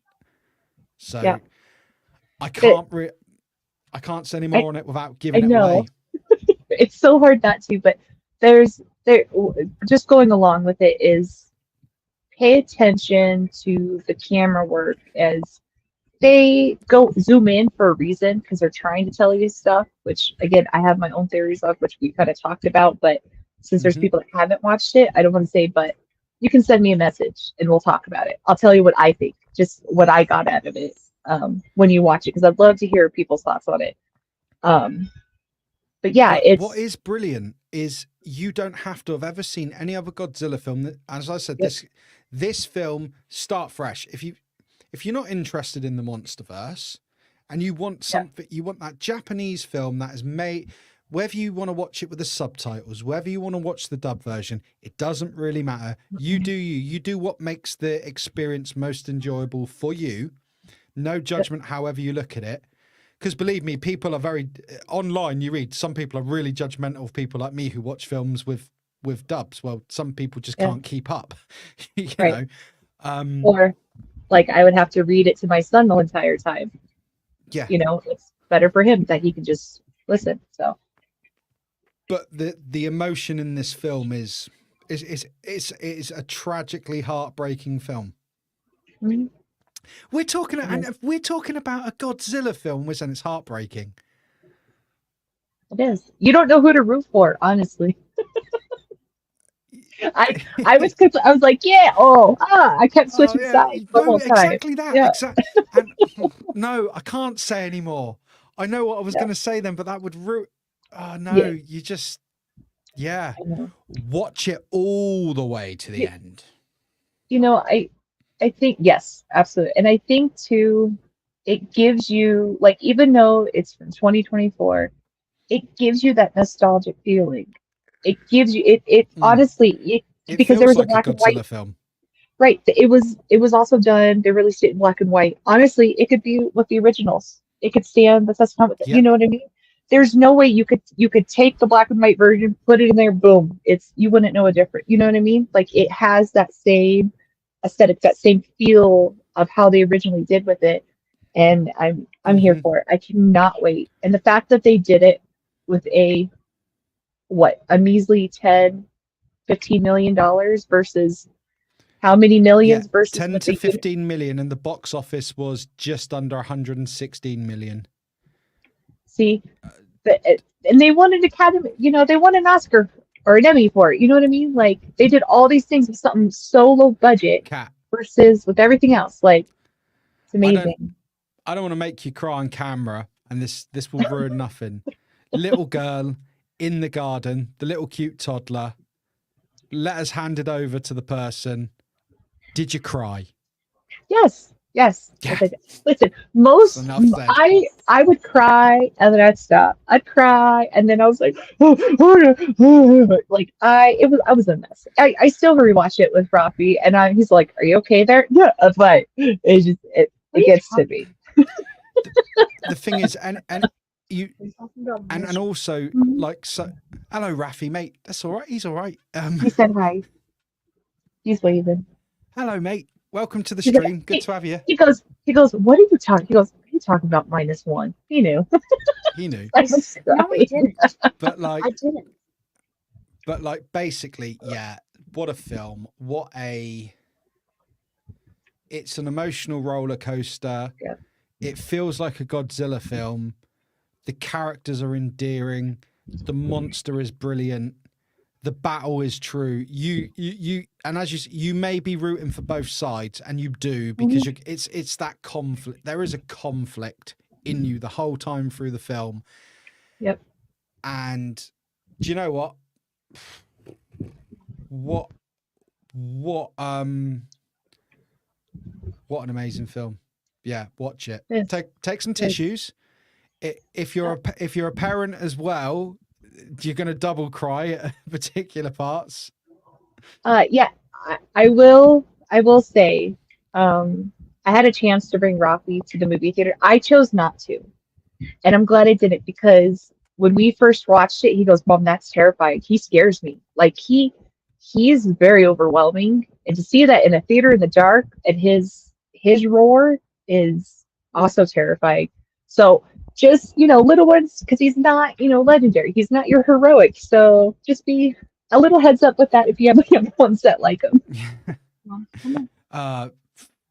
Kim saying that she's been listening the whole time, learned a lot. Thank you for listening along, Kim.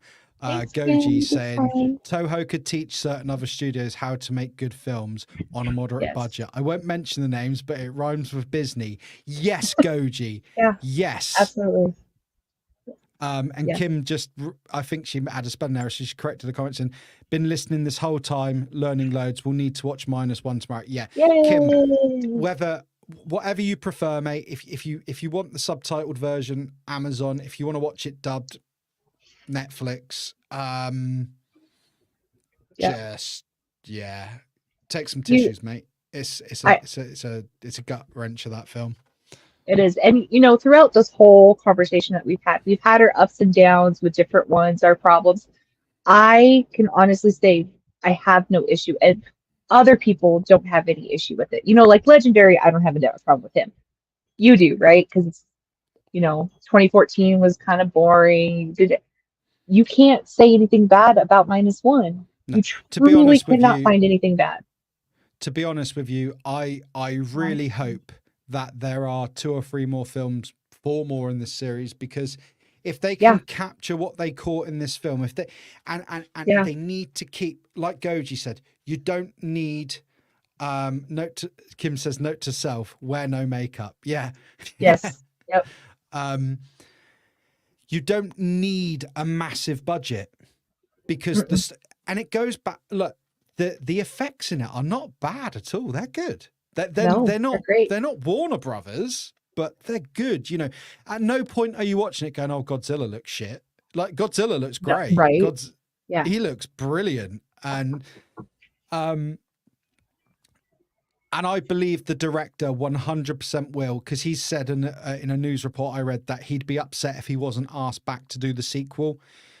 It will be character driven again. It will be epic. But yeah, so Godzilla -1. No, it's all good. It's all good.